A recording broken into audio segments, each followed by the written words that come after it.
उन्हें वापस लौटना पड़ा है। 1-to-1 मुलाकात करना चाहते थे विधायकों से, लेकिन वो विधायकों से इस तरह से 1-to-1 मुलाकात नहीं हो पाई। आप देखिए, जो जिस तरीके से जिस मोड़ पर जो बात आ चुकी है, उसके बाद जो है 1-to-1 की बात इसलिए नहीं रह जाती है। विधायकों का ये कहना है कि अब कोई एक किसी विधायक की बात अब नहीं रही, अब बात पूरी संगठनात्मक तौर पर और जिस तरीके से जो मुद्दे को लेकर है उसको लेकर है। सिंगल लाइन, जो जिस तरीके धारीवाल ने कहा है कि सिंगल लाइन का जो प्रस्ताव पारित करना था, उसको लेकर हमारा ऑब्जेक्शन था। उसमें वो कह रहे थे कि हमारी बात को भी शामिल किया जाए, लेकिन वो उसको मानने को तैयार नहीं थे। इस वजह से ये सारा कॉन्फ्लिक्ट है जो खड़ा हुआ। तो ये जो विधायकों की बात जो की जा रही है, जिस तरीके से दावा किया जा रहा है कि 92 जो एमएलएज हैं उन्होंने जो है इस्तीफा सीपी जोशी को पेश किया है, तो ये लोकतंत्र में क्या है कि जो भी जितनी संख्या में ज़्यादा जो सिर होते हैं उसका ही वजूद रहता है और वही उन्हीं की बात को सुना जाता है। और पार्टी भी इस चीज़ को समझती है कि जो हार और जीत है वो तमाम इन जो जीते हुए विधायक और सांसद होते हैं उसी पर होती है। तो उनकी बात को नज़रअंदाज करना मुश्किल होता है और उनकी बात अगर है तो ज़्यादा संख्या में वो एक साथ हैं तो उनकी बात ज़रूर सुनी जाएगी। तो यही कारण है कि जो अनुशासनात्मक कार्रवाई वाली जो बातचीत चल रही है कि जो कमेटी है वो किस तरीके से इस मामले को हैंडल करेगी, उसमें साफ तौर से ये देखा जाता है कोई उसमें सिंगल पर्सन नहीं है। वो तमाम 92 अगर साइन कर रहे हैं तो सब सामूहिक रूप से उस बात को लेकर अनुशासनहीनता के दायरे में आएंगे। तो 92 पर कार्रवाई करना पार्टी के लिए जो है आसान नहीं है। तो कहने का मतलब ये साफ है कि जो तमाम जो विधायक एक साथ जो एकजुट होकर के जिस मुद्दे को लेकर के कहा था कि संकट में जिस तरीके सरकार थी 2 साल पहले, उस समय हम तमाम लोग साथ थे और मुख्यमंत्री अशोक गहलोत का साथ दिया था। और जो लोकतंत्र बचाने की बात हो, चाहे कांग्रेस की जो साख बचाने की बात हो, उसमें हमने सहयोग किया। तो अब हमें ज़रूरत है कि उस समय का जो हमने त्याग किया था उसमें जिस तरीके से हमने पार्टी के साथ जो निष्ठा दिखाई थी, तो पार्टी कम से कम हमारे साथ निष्ठा दिखाए और जो भी फैसला करे कम से कम हमसे पूछ के करे और हमारी राय से करे। तो यही वो अपने दलील में कह रहे हैं, दावे में कह रहे हैं। लेकिन अब आलाकमान में के सामने जो ये रिपोर्ट पेश की जाएगी, जो अजय माकन और जो मल्लिकार्जुन खड़गे, उस रिपोर्ट पर डिपेंड करता है कि वो किस फैक्ट को लेकर के यहाँ पहुँचे हैं। और जो कुछ ऐसा भी बता रहे हैं कि अजय माकन ने 1-to-1 कई एमएलएज को फ़ोन भी किया है। तो उस फोन इन बातचीत में क्या कंटेंट निकल के आया है और किस कंटेंट के आधार पर वो अब आलाकमान को अपनी रिपोर्ट सबमिट करवाते हैं और उसके बाद उस रिपोर्ट पर क्या जो एक्शन लिया जाता है, उस पर क्या विचार विमर्श किया जाता है, तो वो देखने वाली बात होगी। और वो थोड़ी देर बाद जैसे ही अजय माकन और जो मल्लिकार्जुन खड़गे हैं सोनिया गांधी से मिलेंगे और उस रिपोर्ट के बाद में क्या बात निकल के आती है वो मायने रखेगी। बिल्कुल। मनोहर, तो अंदर खाने से क्या निकल के आ रहा है कि अगर सचिन पायलट नहीं तो फिर कौन? आप देखिए, अभी फिलहाल इस बात पे अजय माकन भी कह रहे थे और विराम लगता हुआ नज़र आ रहा, चूँकि जो कांग्रेस अध्यक्ष का चुनाव जिस तरीके से जो पेंडिंग है और तारीख नज़दीक आ रही है, 4 दिन नामांकन के बचे हैं, उसमें अगर नामांकन भरने की प्रक्रिया में ही उलझकर पार्टी रह जाए और इस तरह दूसरी तरफ जिस तरीके से संकट राजस्थान का है उसको सुलझाने में लगे, तो ये दोनों मोर्चों पर लड़ाई और कांग्रेस को अपने घर में लड़नी पड़ रही है। तो उसको देखते हुए शायद हो सकता है कि राजस्थान का मुद्दा है अब जो यथास्थिति रखते हुए 19 अक्टूबर तक टाल दिया जाए और 19 अक्टूबर के बाद राजस्थान के मसले को हल करने के लिए बात की जाए। और एक ये भी जो बात की जा रही है कि अगर अशोक गहलोत का नामांकन की जो बात थी वो अभी अगर कंटिन्यू रहती है और वो नामांकन दाखिल करते हैं तो उससे पहले जो है इस तमाम मसले को हल निकालना बहुत ज़रूरी हो जाता है। और दावेदारी की जहाँ तक बात की जा रही है कि अब जो है संशय उस पर बना हुआ है अशोक गहलोत नामांकन करेंगे या नहीं करेंगे, तो ये कुल मिलाकर इन परिस्थितियों सर्कमस्टांसेस है उस पर डिपेंड करता है। और पार्टी इसको लेकर के आज रिपोर्ट के आधार पर क्या फैसला करती है सोनिया गांधी, उससे ही पूरा साबित हो पाएगा और निकल के आएगा कि अब आगे पार्टी किस दिशा में जा रही है और क्या फैसला ले रही है। क्या स्ट्रिक्टनेस दिखाएगी या फिर जो है समझाइश के साथ में और जो संख्या बल है उसके साथ में जो एक न्याय करने की कोशिश करेगी पार्टी। अब ये पूरे रिपोर्ट देने के बाद में कांग्रेस अध्यक्ष उस पर डिपेंड करता है कि वो क्या कर पाती है। जी विष्णु, आपके पास आएंगे, क्योंकि जिस तरह से देखा जा रहा है अशोक गहलोत खुद ही मान गए थे इस बात को कि एक पद एक व्यक्ति, इसके बाद जो है क्यों जो है विधायकों को नहीं मना पा रहे कि एक मत हो जाए, इस तरह की नाराजगी देखने को ना मिले। जिस तरह से देखा जा रहा है कि अब कहने लगे हम पार्टी छोड़ देंगे, तो ये दौर ना देखने को मिले। बिल्कुल, यहाँ लगातार अब कहा यह जा सकता है कि एक बार जो घटनाक्रम है वो हो चुका है, ऐसे में अब इसको समेटना बहुत बड़ा मुश्किल है, क्योंकि जो गुट 3 गुट यहाँ सामने आ रहे हैं और उसको लेकर एक गुट है अशोक गहलोत समर्थक, दूसरा सचिन पायलट समर्थक और तीसरा है जो अलकामान के लिए।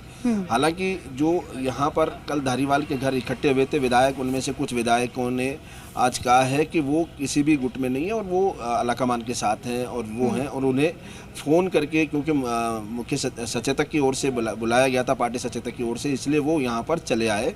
उन्हें पता नहीं था कि इस बैठक में क्या होने वाला है, और जो इस्तीफे पर हस्ताक्षर भी करवा लिए वो जबरन करवा लिए।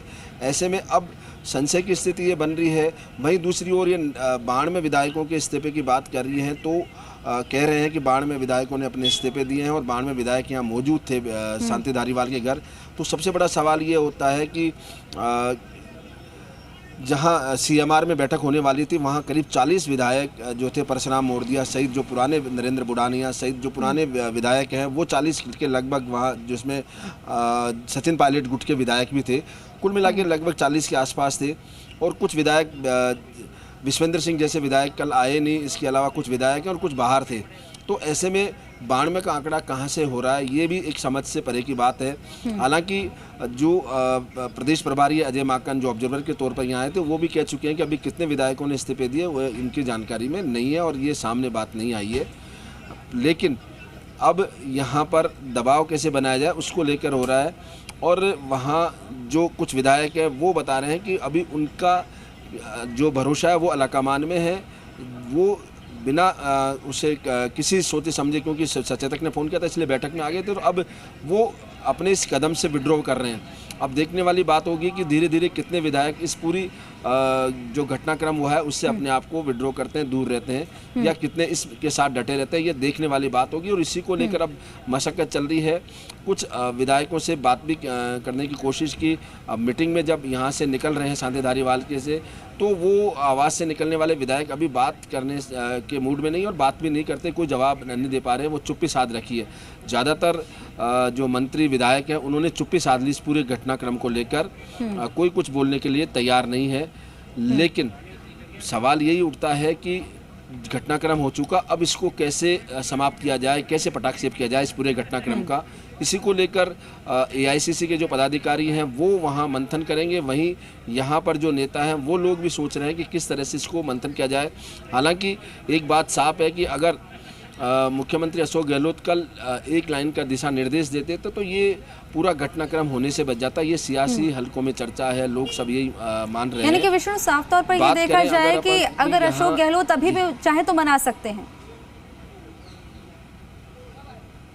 जी बिल्कुल, क्योंकि ये जो तमाम विधायक हैं वो मुख्यमंत्री अशोक गहलोत के समर्थक हैं, जो बगावत का झंडा बुलंद कर रहे हैं या जिन्होंने बागी तेवर अपना रखे हैं, वो तमाम विधायक अशोक गहलोत के समर्थक माने जाते हैं। और वो भी विधायक भी यही चाहते हैं कि अशोक गहलोत मुख्यमंत्री बने रहे, AICC अध्यक्ष बने, लेकिन मुख्यमंत्री बने रहे। और इसके अलावा या मुख्यमंत्री अगर कोई बनता है उनके स्थान पर, उनका उत्तराधिकारी के रूप में चयन होता है, तो 102 विधायक जिन्होंने सरकार बचाई उनमें से एक होना चाहिए। वो ये नहीं चाहते कि जो पहले पार्टी से बगावत कर चुके उनमें से मुख्यमंत्री क्यों हो। हालांकि सवाल उन लोगों के 3 सवाल हैं, लेकिन सबसे बड़ी बात यह है कि यहाँ बगावत की अगर बात करें तो वो लोग, उन्होंने मानेसर बगावत किया और वो पार्टी में मिल भी गए, और 5 मंत्री उनके यहाँ पर सरकार में है इस समय शामिल।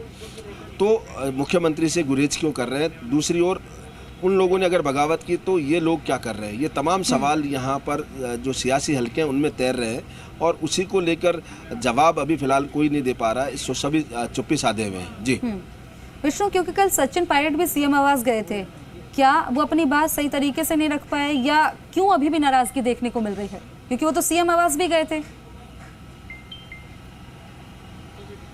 देखिए, इसमें सचिन पायलट CM आवास बैठक थी, चूँकि एक विधायक के तौर पर सचिन पायलट भी CM आवास गए थे और उनके जो समर्थक हैं वो भी गए थे। लगातार काफ़ी देर इंतज़ार किया उन्होंने ऑब्जर्वर के साथ बैठ के, लेकिन जो विधायक हैं बागी वो नहीं आए। आप देख सकते हैं सीधी तस्वीरों के जरिए, ये जो मंत्री विधायक हैं अभी धारीवाल के घर थे विधायक, वो लोग बाहर निकल रहे हैं। रोहित बोहरा हैं, अशोक चांदना हैं, ये अभी बाहर निकले हैं। आप देख सकते हैं सीधी तस्वीरों के जरिए, यहाँ मीटिंग में थे और अब बाहर निकले हैं। और हालांकि ये रोकने की कोशिश की, लेकिन ये रुके नहीं और लगातार ये लोग बाहर निकले हैं अभी यहाँ पर। और शांति धारीवाल से लंबे समय तक बातचीत करके गए। बातचीत में क्या बिरोरा अभी बताया नहीं, लेकिन कोशिश करेंगे कि इनकी बातचीत का क्या सार था और क्या बातचीत थी। क्योंकि अगर सियासी हलकों को देखा जाए तो अशोक चांदना और सचिन पायलट में वैसे भी राइवलरी है, दोनों एक दूसरे के खिलाफ हैं। तो ऐसे में ये ज़्यादातर लोग वही हैं जो यहाँ पर पहुँचे हैं और अब लगातार ये चल रहा है। क्योंकि 102 विधायकों की बात अगर करें तो उनमें से कुछ विधायक अब वापस आने लगे हैं कि साहब हम किसी के गुट के साथ नहीं है, और ये लगातार चल रहा है। जी, यानी कि साफ तौर पर ये देखा जाए कि पर्यवेक्षक जो आए थे उनके आने का फर्क दिखाई दे रहा है कि उन्होंने बातचीत जो की है उसके बाद अब विधायकों के सुर बदल रहे हैं। उनका कहना है कि अब हम किसी भी गुट के साथ नहीं है, आला कमान जो कहेंगे हम उनके साथ हैं।